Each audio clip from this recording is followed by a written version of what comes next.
noite, irmãos. Boa noite, irmãs. Abrem comigo a palavra de Deus no livro do profeta Ezequiel, capítulo 14, verso 3. Em seguida, Lucas, capítulo 9, verso 23. Livro do profeta Ezequiel, capítulo 14, verso 3.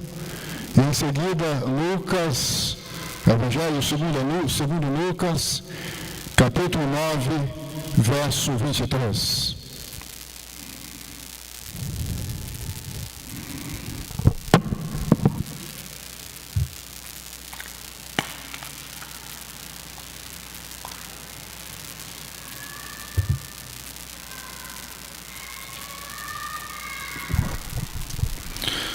Assim diz a palavra de Deus. Ezequiel 14, verso 3. Filho do homem, estes homens levantaram seus ídolos dentro do seu coração. Tropeço para a iniquidade que sempre tem ele diante de si. Acaso permitirei que eles me interroguem?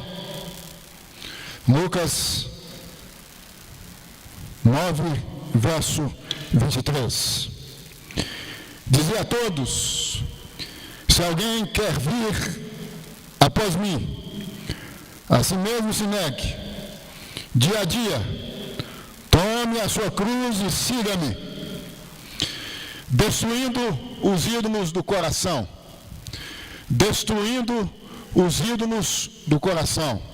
Esse é o nosso tema. Deus amado, Deus santo, neste momento desejamos ouvir tua voz.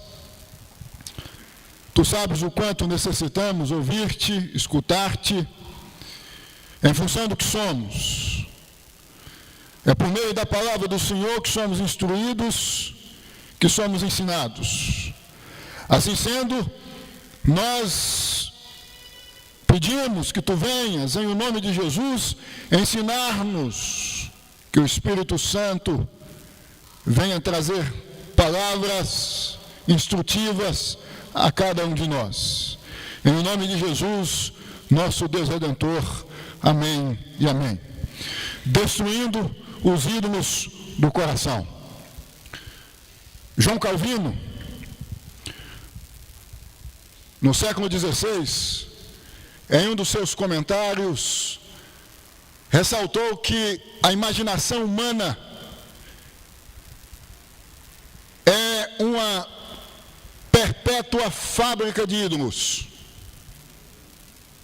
A mente humana é uma perpétua fábrica de ídolos.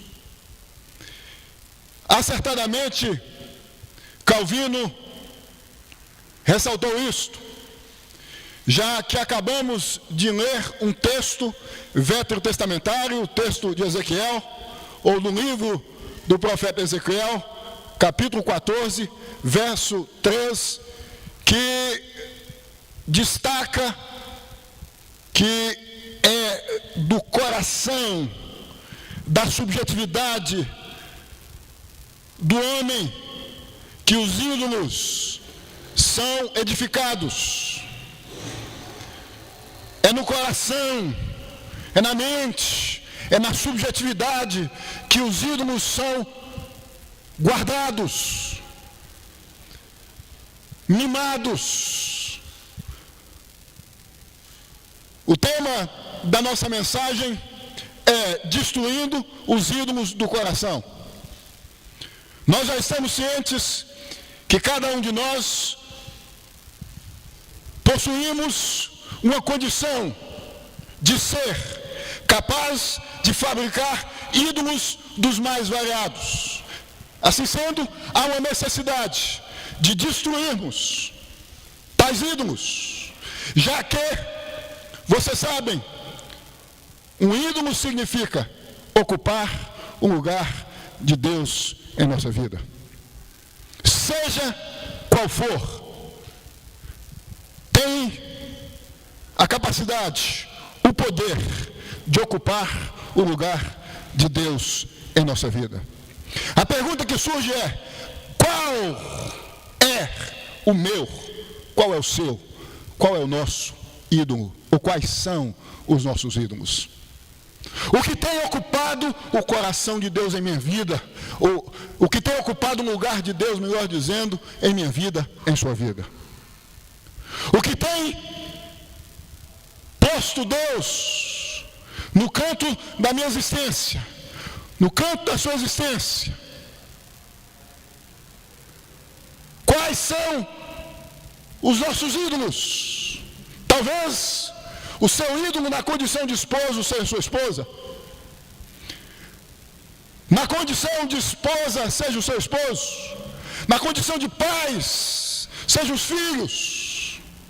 Talvez sejam os seus bens, sua casa, seu carro. Talvez seja o desejo constante de crescer e crescer e crescer economicamente, socialmente. Eu sei que há necessidade de destruirmos o que tem ocupado o lugar de Deus em nossa vida, o que tem se tornado santo em nossa vida, o que tem feito com que nós venhamos a viver não mais em função frequentemente das coisas de Deus, mas em função das nossas próprias coisas, em função das coisas relacionadas ao mundo. Nós denominamos isto de ídolos, o que ocupa o lugar de Deus em nossa vida. Mas como podemos destruir os ídolos que existem, que são edificados e que passam a existir em nosso ser, em nosso coração? Considerando as palavras de Jesus, registradas por Lucas em seu Evangelho, no capítulo 9, precisamente no verso 23. Em primeiro lugar, militando ou engajando-nos em uma batalha contra o eu idólatra intrínseco em nós. Militando ou engajando-nos em uma batalha contra o eu idólatra intrínseco em nós. Verso 23, em sua parte inicial, Jesus diz: se alguém quer vir após mim, a si mesmo se negue. Uma militância, um engajamento em uma batalha com o intuito de matarmos o que tem ocupado o lugar de Deus em nós. A idolatria, em função de sermos essencialmente religiosos, naturalmente religiosos, é uma tendência. Nós somos propensos, eis a razão de João Calvino ter dito que a imaginação humana é uma fábrica perpétua de ídolos. A mente humana é uma fábrica de ídolos, porque a nossa condição de ser também é de ser essencialmente religiosos. Então há uma tendência natural de nós criarmos, de nós nos apegarmos a algo que tende a ocupar o lugar de Deus em nós. E precisamos travar, portanto, uma batalha contra nós, contra o nosso ser, contra o nosso eu, contra essa tendência, contra essa condição natural idólatra, contra essa religiosidade que tende a nos impulsionar para os caminhos da idolatria. Nós temos que ter em mente que devemos travar uma batalha constante contra nós mesmos. Jesus usa a expressão: se você está em mim Porque a ideia aqui, de acordo com o verso 23, é de alguém que foi até Jesus e já está em Jesus. Então esse que foi até Jesus e já está em Jesus, tem que negar a si mesmo, tem que viver travando essa batalha constante consigo mesmo, tem que viver militando constantemente consigo mesmo. É o desnudamento do eu, é o modo constante e permanente de colocarmos o nosso eu em sepulcros, em caixões, para que o mesmo não nos faça viver, já que a tendência natural de ser do mesmo é trilhar os caminhos antagônicos aos caminhos da palavra de Deus. Morto, crucificado, posto em uma tumba, em um sepulcro. Negar a nós mesmos é vivermos crucificando a nós mesmos. Se estamos em Jesus, nós temos que entender que nós devemos viver crucificando a nós mesmos, que nós devemos travar essa militância, essa batalha contra nós mesmos, contra esse desejo natural de nos prendermos a algo, de nos rendermos a algo. Vocês sabem que todo ídolo é sinônimo de aconchego, é sinônimo de um lugar onde procuramos estar apaziguados, tranquilizados. E às vezes, ao invés de recorrermos a Deus, nós recorremos ao ídolo que domina-nos, que predomina em nós. Nos refugiamos no mesmo. Seja o esposo, seja a esposa, seja o carro, seja a casa, seja o dinheiro, seja o serviço, seja o que for, que tem sido o ídolo em sua vida, em minha vida. A gente tende, nos momentos difíceis, nos momentos de tormentas, de tempestades, a recorrermos a esses ídolos, porque entendemos que é neles que vamos encontrar aconchego.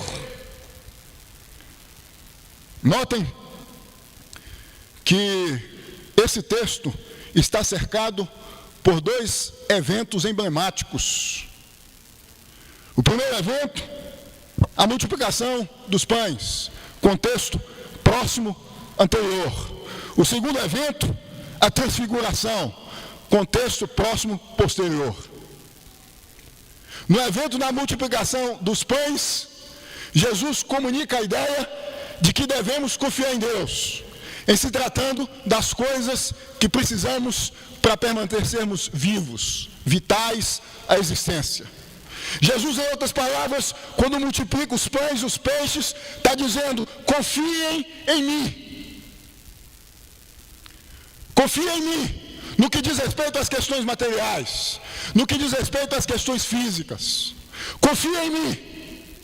Na transfiguração, contexto posterior, próximo, o céu é visibilizado, o céu se torna inteligível, visível a alguns dos discípulos, porque o céu desce até onde os discípulos estavam. Vejam que nós temos dois eventos entre essas palavras de Jesus, que no meu entendimento ambos comunicam a ideia de que devemos confiar demasiadamente em Jesus, porque Jesus é quem multiplica pães, e Jesus é quem faz o céu descer até a terra. É o próprio Deus na terra, é o Deus que se encarnou, e é nele que nós devemos confiar e não em nós mesmos. Daí a chamada a negarmos a nós mesmos, a não confiarmos em nós mesmos, a não confiarmos naquilo que nós construímos, que nós edificamos dentro de nós, que se torna ídolos de estimação. a não confiarmos nos nossos recursos, a não confiarmos em nós mesmos ou naquilo que nós superestimamos. Devemos travar essa militância, essa batalha contra o eu idólatra intrínseco em nós. Devemos entender que devemos nos matar. É um suicídio da nossa subjetividade idólatra. É dar cabo à nossa subjetividade idólatra, ao nosso eu idólatra. É sepultarmos o nosso eu idólatra. Porque devemos confiar não em nós mesmos, não no que possuímos, mas em Cristo, em Deus. O Cristo que multiplicou os pães, que saciou, que matou a fome de milhares de pessoas. O Cristo que fez com que pessoas de carne e osso vissem o céu na transfiguração. É a mais pura mensagem de que nós devemos trilhar pelos caminhos da existência, negando a nós mesmos, em prol daquilo que Deus nos promete. Em outras palavras, devemos confiar nas palavras de Deus, nas promessas de Deus, no próprio Deus e não em nós mesmos. Se alguém quer vir após mim, a si mesmo se negue. Abra mão do seu eu, dos seus caprichos, dos seus preferencialismos, daquilo que é inegociável. Existem coisas inegociáveis. E você não negocia, que eu não negocio. Jesus aqui está pedindo para nós negociarmos, em se tratando de sermos servos e servas de Deus, com relação às coisas de Deus. Devemos abrir mão. Não existe nada negociável. Eu não negocio a minha participação nos cultos. Eu não negocio a minha fidelidade a Deus. Eu não negocio o meu compromisso com o Evangelho. Eu não negocio o meu compromisso assumido perante a igreja, com a igreja. Seja em razão do que for. Porque eu estou disposto a matar-me. Eu estou disposto a sacrificar a mim mesmo. Em prol das coisas de Deus, em prol das coisas relacionadas ao Evangelho. Eu estou disposto a matar essa natureza idólatra. E idolatria, eu já disse aqui, tem tudo a ver, que tende a ocupar o lugar de Deus em nós. Isso se reflete na nossa vida habitual, constante, diária, relacionada à igreja, aos nossos compromissos com a igreja. Quando a gente abre mão dos nossos compromissos com a igreja, nós estamos abrindo mão, de uma certa forma, indiretamente, do nosso compromisso com Deus. E nós estamos dizendo, nas entrelinhas, nós somos mais importantes. Eu, em primeiro lugar. As minhas coisas, em primeiro lugar. O que eu desejo, em primeiro lugar. Eu tenho os meus ídolos. E esses são superestimados, e eu não abro mão destes, por razão nenhuma, ou por nada. Se você, se nós desejamos destruir os ídolos que ocupam o lugar de Deus em nosso coração, em nossa vida, em primeiro lugar, devemos nos engajar em uma batalha contra o eu idólatra intrínseco em nós. Em outras palavras, devemos negar a nós mesmos. É o superego espiritualizado de quem nasceu de novo, referindo o id idólatra. O superego de quem nasceu de novo trabalha militando contra o id idólatra, que pede para se viver em nome dos prazeres, em nome das realizações pedidas e clamadas pelos ídolos do nosso coração. Se você está em Jesus Se você é de Jesus, se eu sou de Jesus, se nós somos de Jesus, nós vamos viver militando contra nós mesmos. Nós vamos viver batalhando contra nós mesmos. Nós vamos viver abrindo mão de nós mesmos. Nós vamos viver negando a nós mesmos. Nós vamos viver sepultando a nossa subjetividade idólatra. Segundo lugar, se desejamos destruir os ídolos do nosso coração, temos que ter a consciência de que essa batalha deve ser exercida de modo constante e não transitório. Primeiro, nós temos que militar contra o eu idólatra intrínseco em nós. Existe uma necessidade de nos engajarmos em uma batalha contra esse eu idólatra. Segundo, nós temos que entender que essa batalha deve ser exercida de modo constante e não transitório. Verso 23 e 24, vejam aí: se alguém quer vir após mim, a si mesmo se negue dia a dia, pois quem quer, verso 24, salvar a sua vida, perderá. Quem quer perder a vida por minha causa, esse a salvará. Essa é uma batalha constante, permanente, não é só de hoje, é de amanhã e de depois de amanhã. Essa batalha contra mim mesmo, contra você mesmo, ou contra você mesma, é dia após dia. A consciência de que existe em nós a possibilidade de edificarmos ídolos o tempo todo, ou coisas que vão substituir o lugar de Deus em nossa vida, deve ser exercida por nós dia após dia. É todo dia quando a gente salta da cama, é todo dia quando a gente passa a transitar pelas veredas da existência, pelos caminhos da vida. É dia após dia. Eu nego a mim mesmo, se sou de Jesus, dia após dia. Você nega, se você é de Jesus, a você mesmo, a você mesma, dia após dia. É uma batalha constante. É todo dia. Não é algo de hoje, é de amanhã e de depois de amanhã. É até a consumação.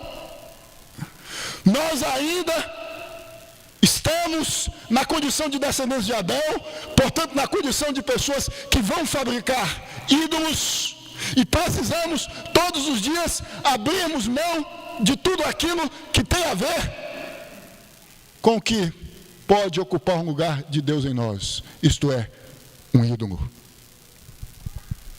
Todo dia, eu e você, nós devemos entender que essa batalha deve existir, a batalha contra nós mesmos. Irmãos, abrir mão de nós mesmos, abrirmos mão do nosso próprio eu, em prol das coisas de Deus, parece fácil no discurso, mas no dia a dia não é fácil. Porque o nosso eu idólatra já grita, dizendo: primeiro você, primeiro as suas coisas, primeiro as coisas que têm a ver com a sua vida, por conseguinte as coisas que têm a ver com o reino de Deus. Primeiro você, primeiro você. Abrir mão da própria vida, abrirmos mão de nós mesmos, nos desnudarmos de nós mesmos, nos despirmos de nós mesmos, dia após dia, é uma batalha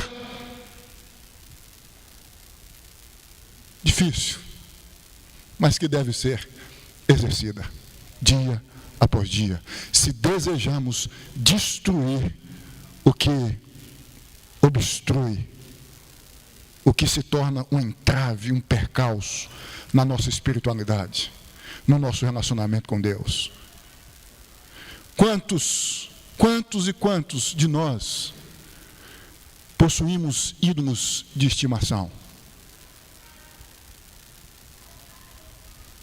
Quantos possuímos dentro de nós o que não negociamos, o que não abrimos mão? E precisamos ter a consciência de que há necessidade, se estamos em Jesus, de que devemos abrir mão. Se atrapalha, se impede, se emperra o nosso desenvolvimento espiritual, é preciso termos a consciência que devemos abrir mão, que devemos crucificar, que devemos matar, que devemos esfaquear, que devemos assassinar.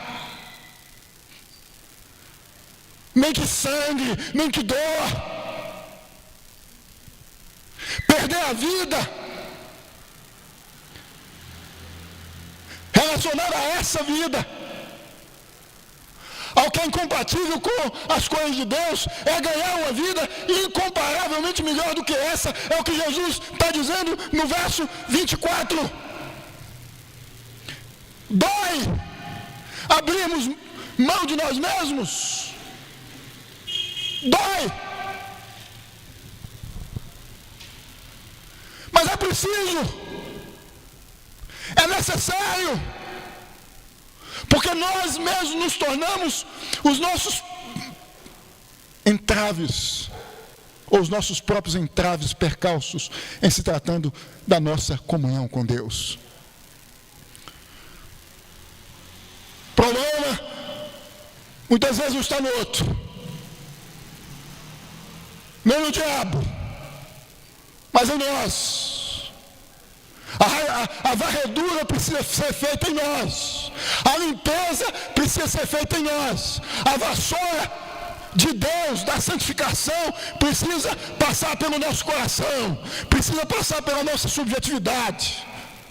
É o aspirador espiritual que precisa chupar tudo aquilo que tem atrapalhado a nossa comunhão com Deus. Esses ídolozinhos que nascem todos os dias, que nos fazem pessoas embrutecidas, insensíveis, fechadas, gélidas para com as coisas de Deus, descompromissadas para as coisas de Deus, precisam ser varridas, precisam ser destruídas, dia a dia, dia a dia, dia a dia. Você derruba um ídolo hoje, amanhã nasce outro. Você tem que derrubar ele também. É constante. O ídolo que você derrubou hoje, talvez não será o que você precisará derrubar amanhã. O ídolo que você venceu hoje, talvez será o que você não precisará vencer amanhã. Porque a nossa imaginação é uma fábrica constante, perpétua de ídolos. Isso significa que vamos, dia após dia, edificar ídolos. Ou carregar dentro de nós o que pode ocupar o lugar de Deus em nossa vida. E dia após dia nós temos que travar essa batalha a fim de arrancarmos, de tirarmos, de não permitirmos que isso cresça, que isso nos domine. E muitas vezes, irmãos, por não termos a consciência que é uma batalha diária e constante, nós somos vencidos pelos ídolos e os ídolos passam a dominar-nos. O carro, a casa, a esposa, o serviço, e a nossa agenda passa a ser uma agenda mais compromissada com as coisas do mundo do que com as coisas de Deus, porque nós não entendemos ainda que existem coisas em nós que precisam ser destruídas, arrancadas de nós. Eu sou assim, você é assim, nós somos assim, infelizmente. E por isso que nós temos que ter a consciência que é uma batalha diária, constante, permanente. Todos os dias eu acordo correndo o risco de ressurgir um ídolo que já havia sido sepultado dentro de mim, ou de edificar um novo. Todos os dias. É assim comigo, é assim com você. E por essa razão que nós devemos todos os dias entender que a batalha continua, que o exercício de matar os ídolos, o que ocupa o lugar de Deus em nosso coração, continua. É não baixar a guarda, é não nos acomodarmos. Sabe a razão de muitas vezes, se distanciarem da igreja, na condição de pessoas salvas? É porque não entendeu ainda que é uma batalha constante e diária contra os ídolos, contra o eu, contra elas mesmas. Todo dia. Se você vacilar em um único dia, um único vacilo é capaz de fazer com que você se renda a você, ao seu eu idólatra, ao seu eu tendencioso a fazer o que Deus não deseja. E você, a partir daí, vai se distanciar. Dízimo, oferta, jejum, participar da ceia, vão se tornar realidades que você vai até questionar. Isso não tem nada a ver. Para que isso? Sabe por quê? Porque nessa batalha constante do dia a dia, portanto, de sepultamento dos ídolos do coração, você foi vencido ou vencida. Você foi nocauteada ou nocauteado. E por isso que você, talvez, ou eu, passamos a nos encontrar nessa situação de questionar o que nós nunca questionamos. Porque o que predomina em nós não é mais o desejo de fazer o que Deus nos pede para fazer, mas o desejo de fazermos o que o nosso eu, o nosso entendimento idólatra, a nossa imaginação propensa a fabricar ídolos pede. Eu passo a viver mais em função de mim e não em função de Jesus. Eu passo mais a considerar a mim e não a Jesus. Eu passo mais a considerar o meu entendimento, a minha imaginação, o meu conhecimento e não o conhecimento bíblico e não a palavra de Deus. Sabe por quê?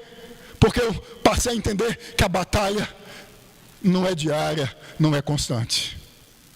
Eu vacilei e por isso passei a me encontrar desta forma, ou nós. E isso acontece. Isso acontece. E tem acontecido. Em terceiro lugar, se desejamos destruir os ídolos do coração, temos que ter a nossa atenção sempre voltada, pensando em nossa caminhada existencial em Cristo. Ou a Cristo. Atenção sempre voltada à pessoa de Jesus. Sempre centrada, focada em Cristo. Verso 24, em sua parte final. É o que diz aí. Verso 24, parte final. Pois quem quer salvar a sua vida, perderá. Quem quer perder a vida por minha causa. Por minha causa. É o viver diário e constante pela causa do Evangelho, pela causa de Cristo, que é a causa de renunciar aos prazeres mundanos em prol do Evangelho, em prol do próprio Cristo. Renúncia de tudo que surge em nossa caminhada, capaz de nos descentralizar do que deve ser o centro da nossa vida, isto é Jesus. A nossa atenção, o nosso foco em nossa caminhada existencial deve estar sempre voltada à pessoa de Cristo, centrada em Cristo. Não devemos desviar o nosso olhar nem para a direita nem para a esquerda. É fitarmos o nosso olhar na direção na direção de Cristo.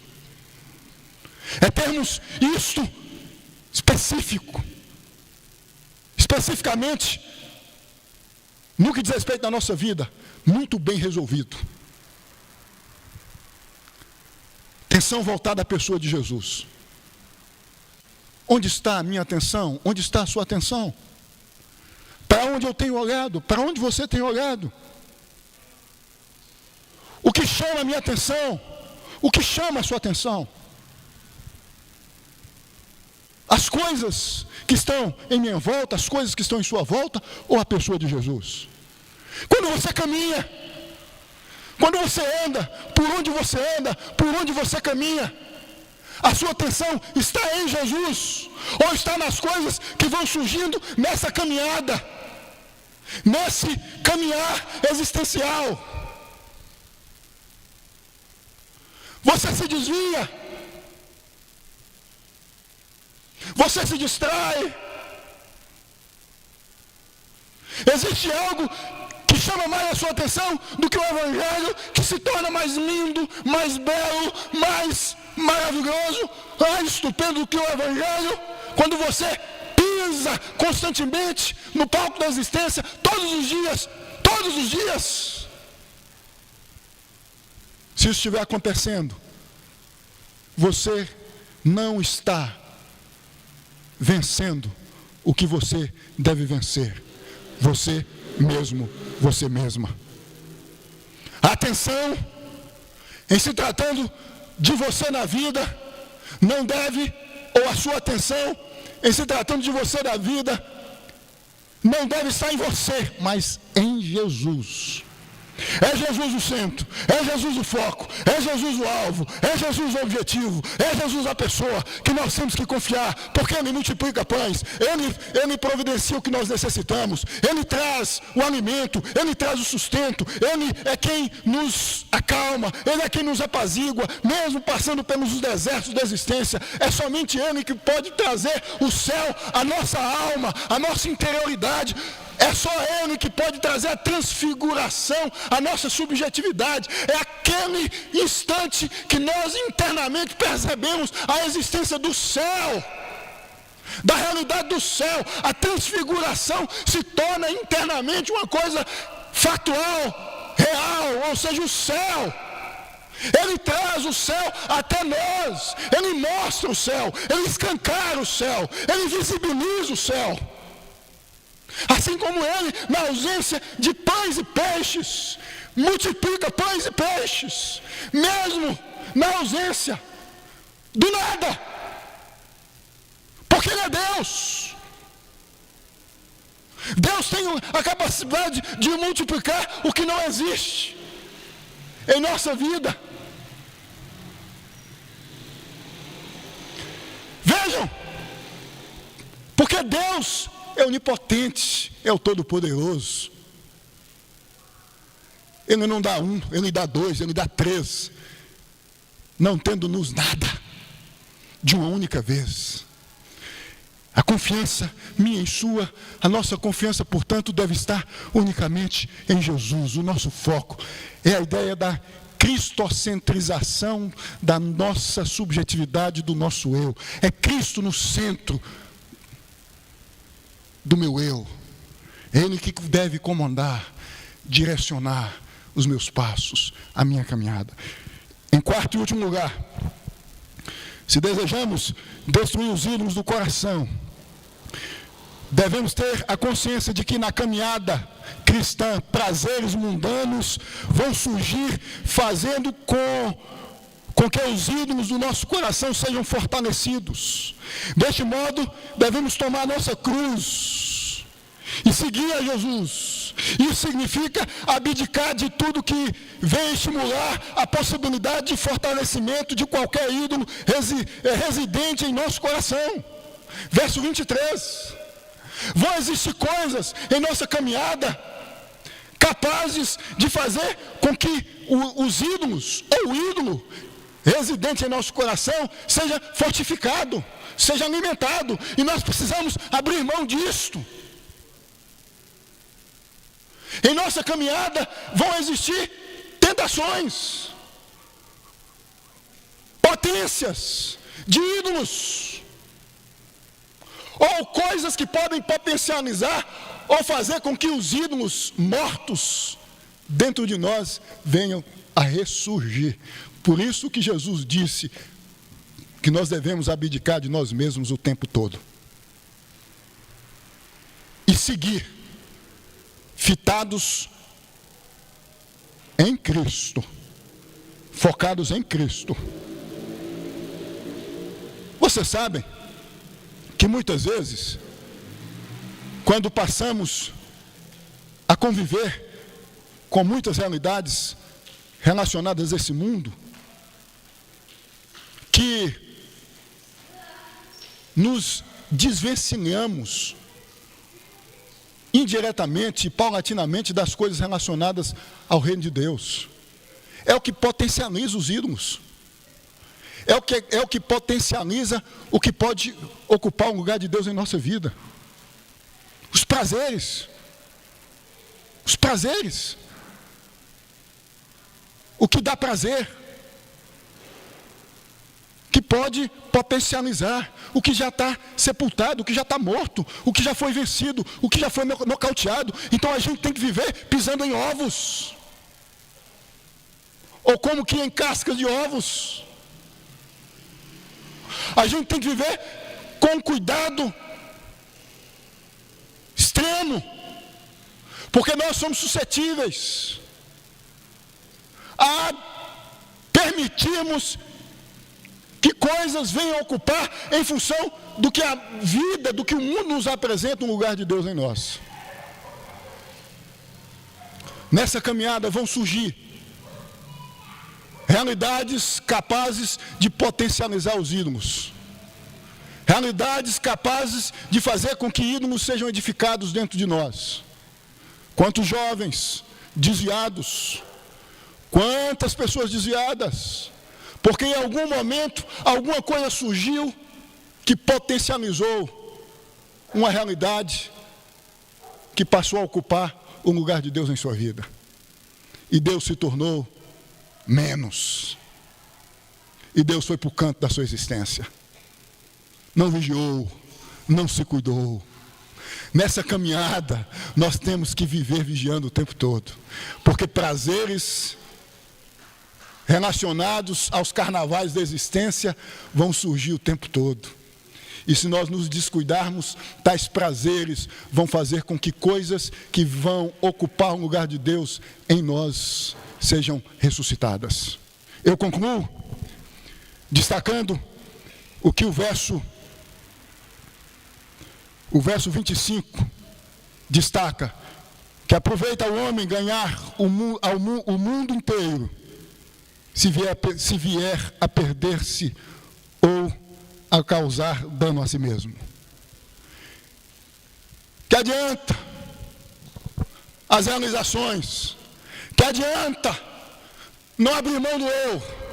Que adianta priorizar a sua vida na vida, negando o Evangelho? Que adianta viver em função de uma economia estabilizada? Que adianta viver em função das conquistas materiais?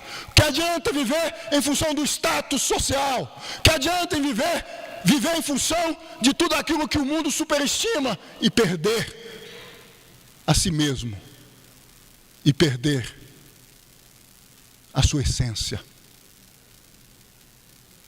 e perder você enquanto servo e serva de Deus, se distanciando de quem de fato te ama, de quem de fato está disposto a restabelecer você, a cuidar de você, a abraçar você, a amar você. Vejam que o verso